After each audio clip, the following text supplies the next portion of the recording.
Expansion teams are growing across the country. If you want to hear the story of how somebody started out at one, it is now at 7 offices in 4 states with the goal in 20, and by the end of 2027, you're in the right spot. Jeremy, welcome to the program. We're going to be talking about Town Homes, the CEO and the owner. Welcome. Thank you. Appreciate it. It's great to have you on board. And we spoke a little bit. You're well known among the Keller Williams franchises. You've got all kinds of accolades and awards from the company, and I'm sure you're well known throughout those 4 states and those four areas. So let's jump into where you started. Chucktown Homes and where you head. Gotcha. Sounds good. So we started about 18 years ago, honestly, 2006. Myself and my business partner, we had known each other for quite a long time. We were in the restaurant business together, actually, going back about, I guess it's been about 25, 30 years back. And he had gotten into real estate a little bit on the investing side, got his real estate license, hung his license with a small mom and pop in Charleston, South Carolina. And I was over at his house actually one night playing poker. And that's how all good things start, right? At a poker table. And he's like, you should get into real estate. So the next day I signed up for real estate school. I got my license pretty quick. Back then it was in person. You had to go to the class. So a couple of weeks later, I was a licensed real estate agent. Didn't know a single thing. I didn't even really know what escrow meant or earnest money meant. I had no clue. And about 6 months in, he's like, hey, you either got to ditch the restaurant job or you got to ditch real estate. So yeah, that's a tough. That had to be a tough grind. Real estate is, restaurant business is a tough grind on its own. Yeah, that's one of the things I liked about real estate is, the restaurant business is actually hard work. Like real estate is not as hard as the restaurant business. So I was working 7 days a week, 13, 14, 15 hours a day. I had a little bit of autonomy. I was director of operations, so I had freedom. I had about 25 locations that I was overseeing. So I can kind of come and go as I please, which allowed the freedom to kind of get into real estate and learn the nuts and bolts a little bit. Nice. And back then, I remember telling a couple of people I was going to get my real estate license, and the market had just started to crash a little bit. And they were like, man, I don't know if that's a good idea. And it probably wasn't. It took several years to get things going, but it ended up being the best decision I ever made. I bet. Did that being in the service industry, help you when you got into the real estate business? Yeah, I think so. I mean, just taking care of customers. I was in retail a little bit as well. And actually I left one of my retail jobs because their policies just kept you from being able to take care of the customer. And that was always ingrained in me kind of up through my previous career. So, just being able to manage things myself, run it how I wanted to run it, it was a perfect blend of customer service and running your own business. So, immediately I loved it. I didn't love the fact that I didn't know what I was doing, and that bothered me. Like I couldn't pick up the phone because I didn't want them to ask a question that I didn't know the answer to. So it was tough for a while. Yeah, it's a learning curve for sure. So it took a little bit. You started off in one of the worst times in our lifetimes to get into this business. And you said it took a few years to get up and running. What were you doing to get that motor running and get you upwards? Yeah, from the beginning, we signed up with Keller Williams from the very beginning, 2006. And, we started calling, I called everybody that I knew through the restaurant business and, just the different careers I had had up to that point. And, things were very slow going. And then we actually stumbled into expired and withdrawals. We never did FSBOs. I don't know why. I was just intimidated by FSBOs for some reason. We did expired and withdrawals, and there was a handful of agents, obviously that specialized in that. So we started doing that and making those calls every day. We actually took it a step further, and then we started door knocking. We would pick up quite a bit of listings just off of door knocking, expired and withdrawals, and showing them what we would do different. It was me and my business partner. And again, I was a little bit of a freak because I needed to know everything about everything before I went in. So he was a good partner during that time where I was building my confidence. Right. So we had a pretty good, sign up rate when we would go door knocking, and then the market changed drastically and short sales came along. And we honestly stumbled into a short sale before that was even a term. Honestly, it was a small local mom and pop bank that the lady owed more than what the house was worth. And we just called the bank and said, hey, can we sell this? And you guys write off the difference. And they ended up doing it. We were able to sell that first one. And then things just started to snowball, and, short sales took off across the country, and we became a kind of a short sale factory. And most agents were scared of short sales. So we became pretty well known in the area, and agents from other teams would just send us their short sales, and we'd pay a referral fee and handle it ourselves. Yeah, that's fantastic. Yeah, that was scary times, and those were tricky to get done. A lot of pain involved on both sides, a lot of uncertainty. So door knocking, short sales, FSBOs, expireds. We always stayed away from the FSBOs, withdrawals. Those things got you going. Do they still work today? No, it's basically non-existent. And then the short sales kind of morphed into as well, just talking to the banks. And it was really, we were doing short sales before banks had a short sale department. Yeah. So, as the banks got things together, then we would also be talking to the foreclosure departments, and then they would be like, well, you guys already know everything. Why don't you take this and sell it as an REO? They would foreclose on it. So we got it heavy into REOs as well. And then I remember saying to my business partner back then, because there were a few teams around town that's all they did was bank owned. Like 99% of their business was bank owned. I was like, man, this is not going to last forever. Right. Or there were some agents that were 99% expiring withdrawals.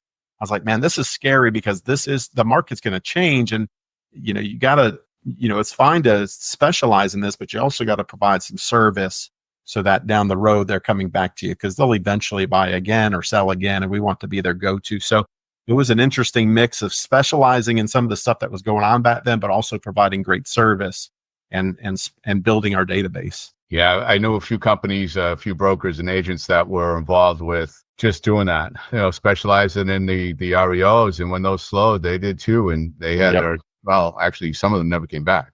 Yeah, that's all they knew. Yeah, so good for you for seeing that those opportunities. So what did you pivot into as those started to dwindle? Leads, honestly, we started to build our database, and I think it was still just the two of us, and maybe we had an assistant, kind of an admin at that point. But then started looking into leads. Everybody, still to this day, lead companies are trying to call and sell you. You never know if it's a scam or not. That was no different back in 2009, 2010. And of course, I fell for some of the scams and signed up for lead sources that I ended up losing a ton of money on, but some of them turned out to be good for us, and we started to build our business a little bit, build it enough to where we did need another person, and a buyer's agent, our first buyer's agent. And then we stumbled onto, a few lead sources that are no longer around. We also stumbled onto Dave Ramsey. A lot of people are familiar with Dave Ramsey, and back then his leads were great, and there were only a few agents on the platform. Right. So we did a lot of business for Dave Ramsey back in the day, around 2008 to 2014. So you may have lost some money on some of the platforms, but we hit the gold with the others. Yeah. Yep. Hit the gold with some, and they all change over time. Like Dave Ramsey, and their leads aren't the same as what they used to be. They changed their structure, but we just, we weren't scared to lose money. We didn't want to lose money, but there were times where we didn't know what questions to ask, before we threw our money at some new lead program. So we've learned a lot. We know the question to ask. We're not to spend our money, and it's just evolved over time. And we've got some great partnerships with some of the lead portals, and, we just have continued to build our business off of that. And you say we, at that point, who was the we? Yeah, it was just me and my business partner, Donald, who's still with me today. We're 50-50 partners. We always have been. And then we built it over time. And I'd say the big growth period, Joe, was about 4 years ago. We were still just in Charleston, one location. And we had, I'm guessing, but about 10 to 13 agents on our team. And then we signed up with alone. That's it. Yeah. Yeah, it was a decent team. I don't remember what production we were doing, but we were selling a few hundred homes a year. They were really high producing, great agents, and it's like a family. And then a couple of our lead providers, changed some of their programs and wanted to partner with some of the bigger teams like we had at the time. And it was just a huge catalyst for growth. And I missed part of the story. We, when the market crashed, the local Keller Williams office we were a part of went under. Oh, wow. So we left and we went independent, and we were independent for 10 years. Is that the Chucktown? Townhomes. And now we're back with KW. So it's come full circle. So started with KW, then Indy, and now back with Keller Williams. And when those lead portals decided to change their programs and partner with the big teams, it was an opportunity for us to take advantage of it and go into other locations. And doing that as an indie was nearly impossible. Okay. And that's why we came back to KW. So you went back to the big firm with the ability to expand. What was that offering? What made that easier? Yeah, so we actually tried without KW, to be honest. We're in Charleston, about an hour and a half up the road is Columbia, South Carolina. And we were like, that's close enough. We can drive there in the morning, come back in the night if we have to. Let's go recruit some agents. Let's go rent some space. Let's go hire somebody to sit at the front desk, get a copy machine, Right. learn the area, drive around, learn all the streets and stuff. It was a terrible idea now looking back on it. Yeah. But about a month or two went by and we tried to recruit that. Everybody's like, well, what's Chucktown? We don't know what Chucktown is. And we agree, like they didn't know us and we weren't with a big firm. So we didn't have really an in anywhere. And we weren't the kind of guys that wanted to cold call 1,000 agents to find the 5 that worked for the team. So we canceled our plans, honestly. Just a few weeks after that, we were still friends with the Keller Williams folks in Charleston. They had since opened a new office, and we actually dropped by their office one day, and we asked what it would look like for us to own a Keller Williams franchise. And how many agents, this is the question, how many agents would we have to have in our Keller Williams brokerage to make X amount of money? And he told us how many, and we were like, that sounds like a lot of work. Yeah. But he was like, well, what about this? And we had talked to him about trying to go to Columbia, and he was writing up Keller Williams expansion on his dry erase board. And man, it just immediately made sense to us. Like, we can go to a new city where there's already a Keller Williams there that everybody knows. Yeah. And we can rent space in their office. They have a broker. They have a copy machine. They've got the infrastructure. And they've got some agents, like we don't rely on using the KW agents, but there's some agents that naturally are going to need and want to be on a team. And then that team leader and that Keller Williams has a relationship with a lot of people that are not with Keller Williams. Right. And we offer that, that different type of business inside the Keller Williams infrastructure that people just flock to. So we would open a new office with 10 to 15 agents on our team away from day one. Wow. Yeah. And that was different. This was 4 years ago, and still to this day, a lot of expansion looks like, and it's not wrong. Everybody's got their own way of doing it, and everybody's successful in different ways. But the typical expansion back then was, start 1 or 2 or 3 agents in a location, and they're trading referrals back and forth and stuff. And our thought from the beginning was we need to go deep. We wanted to go deep in each location. We wanted to go deep enough to where we can have a leader in that location, because that was important to us. We didn't want to try to lead it from afar, from the next city over.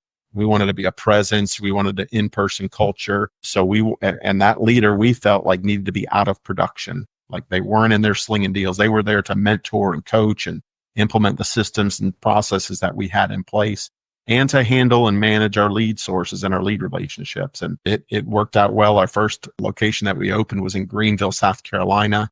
And that was 3.5 years ago, and they actually are going to finish up this year at about 115, 120 million in volume out of that location alone. So they've been super successful. That's substantial. Yeah. So what was next? From there, how did you figure out where to go? Like, how do you determine where to go? Do you do market research to look at who the players are and what room there is? Yeah, there's quite a bit of, and we've learned over time. We make a lot of mistakes. We have learned over time, but some of it is our lead sources. We feel like we need to have a good mix of top, middle, and bottom of the funnel lead sources when we go into a new location. So we make the calls to all of the lead companies that we work with to see what's available and what we have. And there's a lot, everybody knows there's a lot of different lead sources. Some of them, they'll give you leads up front. You pay a referral fee on the back end. Some of them you pay for the lead at the beginning. And that's hard to do with a brand new expansion team because there's zero income. So we've got to have a good mix there. So first, that's the most important to us, is making sure that we've got the business to feed the agents once we start that team. Second is the partnership with Keller Williams. Every KW in the country is independently owned and operated, and partnering with the abundance-minded team leaders and is super important to us. And we've been so fortunate to work with some amazing leaders on the KW side of things. So it's not just evaluating the market, it's also who is running the show. Yeah. And honestly, it's barely, this sounds crazy, but it's barely evaluating the market. It's evaluating the lead sources and the partnership. Like the economy is going to be the economy and it's going to go up and down.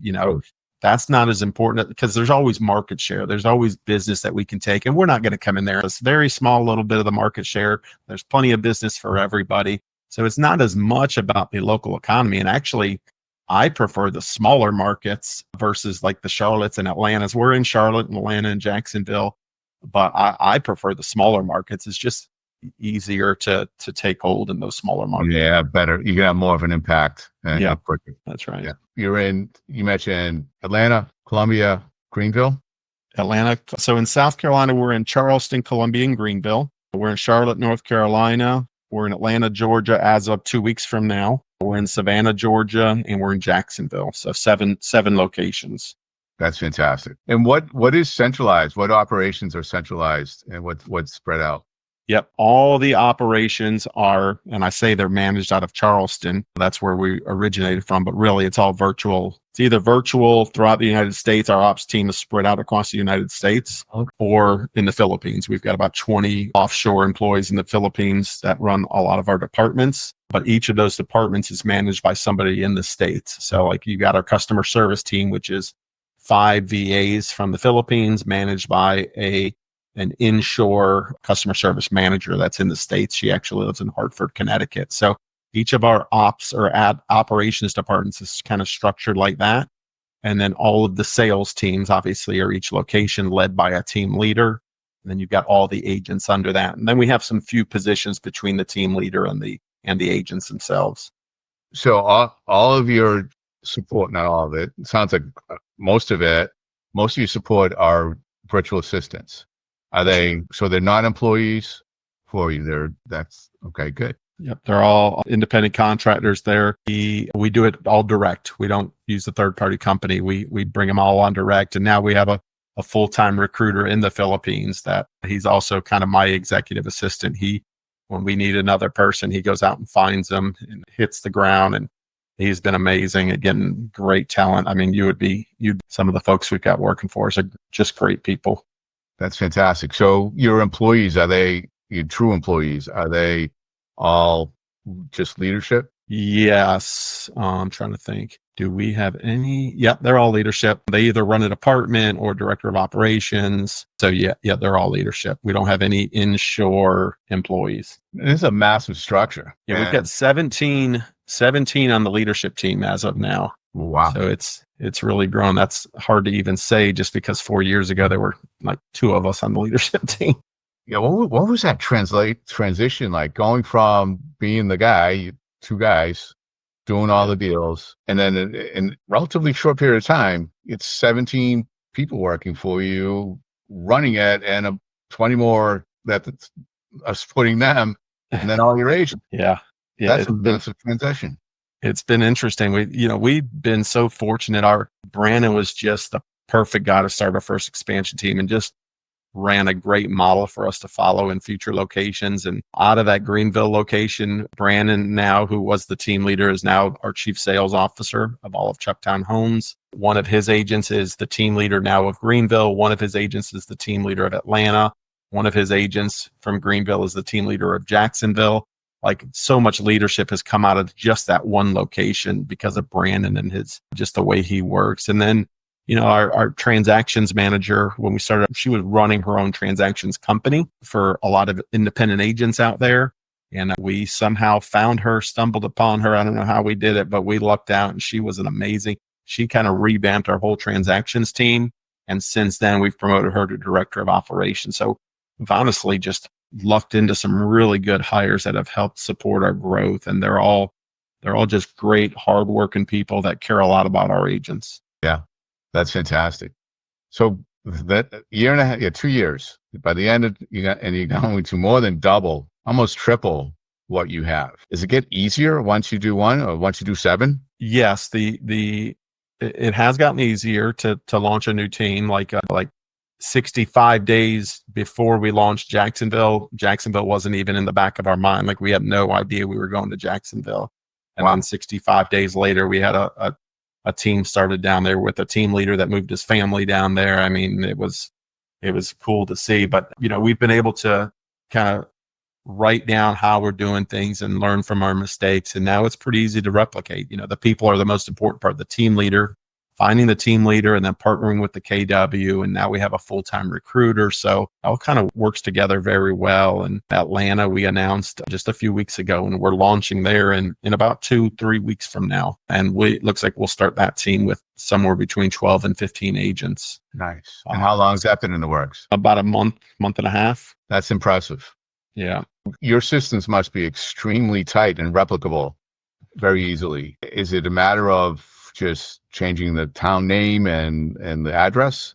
That's it. I would say the biggest change is for our transactions team, because even if it's in the same state, if it's in a different city, a lot of times the paperwork used or the compliance process is a lot different. So our transactions team has been working on that for the past few weeks. They get in touch with everybody in the new city, like Atlanta's the one we're working on now. They get in touch with Keller Williams compliance, get all the forms that they need, and then they build out our systems. Obviously, we have a transactions platform that we use, and they build out the new city in that platform. Basically, like you said, they're just copying the one that's closely related to it and then making the tweaks as far as what changes there are. And then same thing in our CRM. I mean, it honestly takes the team 20 minutes to set up a new city in the CRM. It's pretty easy. And then we have the admin team that does all the onboarding of all the new agents. And we're at this point, we have onboarding every 2 weeks for all of our locations. So we're typically onboarding 10 to 15 agents every couple of weeks throughout our system. And so your centralized recruiter, is that for your agents? Is he recruiting in the States or is he? Gotcha. So so the recruiter in the Philippines is just a recruiter for the admin side of things, the ops side of things. And then we do have a full-time sales recruiter that's recruiting the agents in the United States in person. Yeah. And that's a challenge in every market. It's typically a relationship business. What's working for somebody that's centralized in another state, making those calls and building those relationships? Keller Williams is a big part of it, to be honest. They, just that partnership. And when you asked earlier about what makes the determination on where we go and when we go, if that relationship is not there, if we don't feel like that relationship is going to be there, then we just don't take the chance on that area, because it's so vital to work directly with the team leader, the director of growth, the assistant team leader, and everybody in that market center. Because, and not saying that we've got to go in there and take the Keller Williams agents that are already at Keller Williams, but they have relationships with the people in that market. Yeah. And I'll give you an example. In Atlanta, we went to Atlanta a few weeks ago, and Brandon taught an internet lead generation class. And the team leader in Atlanta, actually, it's, I think, one of the largest market centers in the country. It's over 600 agents in this Keller Williams. But he invited not only the KW agents at that market center, but agents across the city. And Brandon did the first class. I think there were about 70 people in the first class. And 2 days later, they call him and ask him if he can do another one 2 weeks later. He just did another one last week. Another 70 people were there. And these are people not only from just KW, but all over the city. And we've had probably 30 or 40 interviews just off of those 2 classes that Brandon taught. That's fantastic. Yeah. Brilliant. Yeah. And then organic growth, that's really where we see the best growth, is just our agents that are already on our team and have been living our culture for 2, 3, 4, in Charleston, 14, 15 years. Them recruiting is a big part of how we grow as well. I bet that rollout plan is amazing. To be able to go from an idea in 65 days and to be hitting the ground producing is astonishing, really. Yeah. Looking back and what you were thinking of when you were independent, and if there are other independents actually watching this, what would you tell them if they want to actually grow? I'm not a big recruiter, whether it's Keller Williams or EXP or all these different companies. Like, I'm not a big recruiter, but I cannot imagine doing this without a brokerage like Keller Williams that is willing to partner up with you. And there's some of the more virtual brokerages out there that don't have physical space. I can't imagine being successful doing it that way either. Like, we're more of an in-person, get to know you face to face. And Keller Williams has that in all the cities. So just having those relationships has been key. I can't imagine going to a new location where there's not an actual physical space and trying to recruit people. So it's been a game changer. There's no way we would have done it without Keller Williams. It just wouldn't be possible. So 20 offices in 2 years. You've been in this business a long time. You must have a 5-year goal. We have a goal for by the end of 2027 for 20 locations. And I was reading something recently that said you shouldn't have an exact number. You should have like a range. So I keep rethinking whether that's the right thing to say, 20 locations by the end of 2027. I don't know what the goal is, to be honest, Joe. I was speaking to some agents in Atlanta a couple of weeks ago, and the way the model was imagined from the beginning is an agent would come over, and sure, they probably have some SOI stuff, but SOI is tough. It's going to be a lot of this, unless you're one of the few that have just, are an influencer and to know all these hundreds of people in your city. So SOI business alone is a little bit of that. So it's cool because somebody can come here and still do their SOI, but then their leads can supplement them and be more of a trajectory like this. But after, if they do the right thing, they take the leads, they build their SOI on the side, and all those things working together, within a few years, they've built this great database that eventually they can back off of the leads, and maybe not back off the leads completely. There's still maybe a dry season that they need to plug back in and take a few leads, but that's kind of the goal. And, when you're buying leads and agents are using them like that and doing it the right way, where they're providing great customer service, you're going to need to keep hiring and not stop hiring, because those agents every day, they're graduating off of leads or taking less and less leads every day. And, there's a whole science to be how many leads you should take. And then the seasonality of leads, like right now, it's the slow time of the year, but 3 weeks from now, it's going to be super busy with leads. So it's a whole science behind it and how to figure out how many agents you need. And, some agents will start strong, taking 30 or 40 leads a month. And then 2 months later, they're taking 1 or 2 leads a month. So got to make sure there's enough for them to eat, but not too much for them to not be, for the lead to go unclaimed, if you know what I mean. Yeah. Yeah. So CEO, you started out as the one of 2 cooks and bottle washers. You're doing it all. And now being the CEO, what is your day? What's your week like? Is it 70 hours a week? You have 9 to 5. What's it look like? My wife would say that I work 70 to 80 hours a week, but I don't believe it. It's definitely more relaxed than it used to be, just having all the department heads and everybody in leadership that I've got. Brandon's been a nice addition. Anna's been a great addition as director of ops. So, I get to relax a little bit on the weekends. The phone calls aren't as crazy as they used to be. There's folks out there on the team that are taking a lot of those phone calls. Monday through Friday is still a grind though. I'm still up early and, working late, and I have my hands in a lot. I'm a visionary at heart. So, my team jokes that I've got new ideas every day and they got to try to push me back a little bit. Right. But I enjoy what I do. I love watching people grow. I love the stories of somebody coming here as a preschool teacher making barely any money, and a year later they're making $150,000. Like, I just love those stories. I love seeing people grow. Yeah, that's fantastic. Why are you doing it? That's it. I think that's it. Just the stories. And it's even the folks, 4 years ago, I would have told you I would have never hired a VA in the Philippines. I just couldn't imagine trying to train them and figure all that out and how all that works. And that's been amazing too, to just see the lives we've changed over there. Actually, right before I jumped on here, our Charlotte team surprised the 2 VAs that they have on their transactions team. They've got 2 transaction coordinators on their team. They surprised him and created this 5-minute long video where everybody on the team says, "Thank you so much for all you do. We appreciate you so much." And then they sent them cash bonuses, both of their TCs. And it's a lot of money. I'm like, wow, that's amazing just to see that. And just one other cool story, and I've got probably 10 of these stories, but just the other day, I got a picture. We use Slack to communicate internally. And one of the VAs on the customer service team sent a Slack out on the customer service Slack channel. And it was a picture of a volcano erupting in her backyard, like the cloud of smoke, 200 yards away.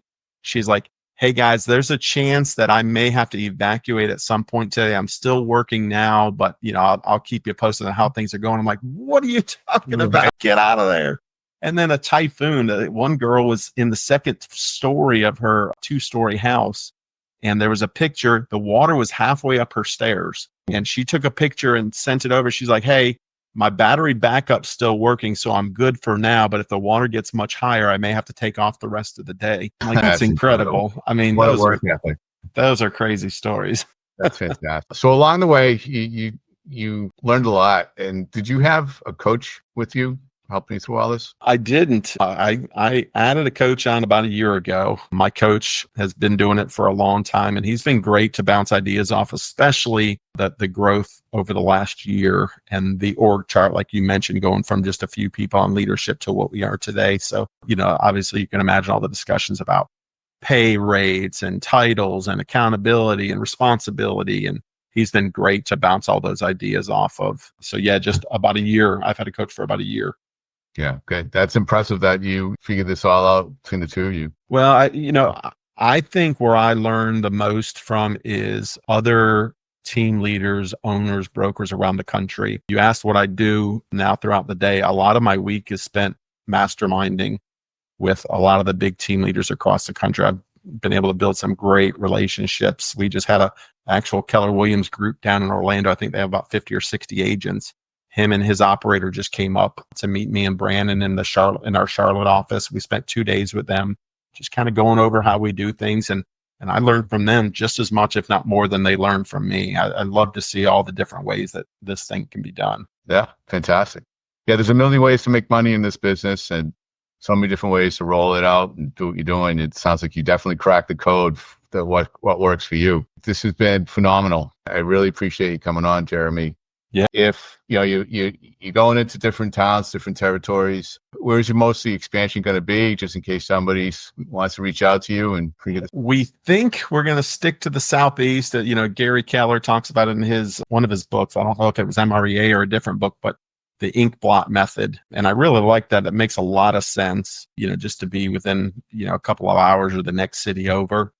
But honestly, if some of our lead partnerships say they have a great opportunity somewhere else, we would probably jump states, jump halfway across the country. We almost opened an office in Dallas, Texas recently, and the opportunity went away. And kind of sad, but I'm kind of happy it did too, because that's far away. But I think we would have been fine. But yeah, Southeast is really where we're thinking right now, and we'll see where that takes us. Fantastic. Well, Jeremy Wilson, I will have all your information down below. If somebody wants to reach out to you, I'll have connection to your website. I'll make sure I have the website that's the right one, not the one I was looking at. I really appreciate you coming on and sharing your story. It's insightful. If there's anybody out there that's thinking of doing this, you definitely give them the juice to want to get started and get moving on it. That's great. Appreciate your time. Yeah, thanks for having me on. All right. If you like the show, please subscribe and share. And any comments, any questions, put them down below, and we'll definitely reach out to you. Do your best. Have fun.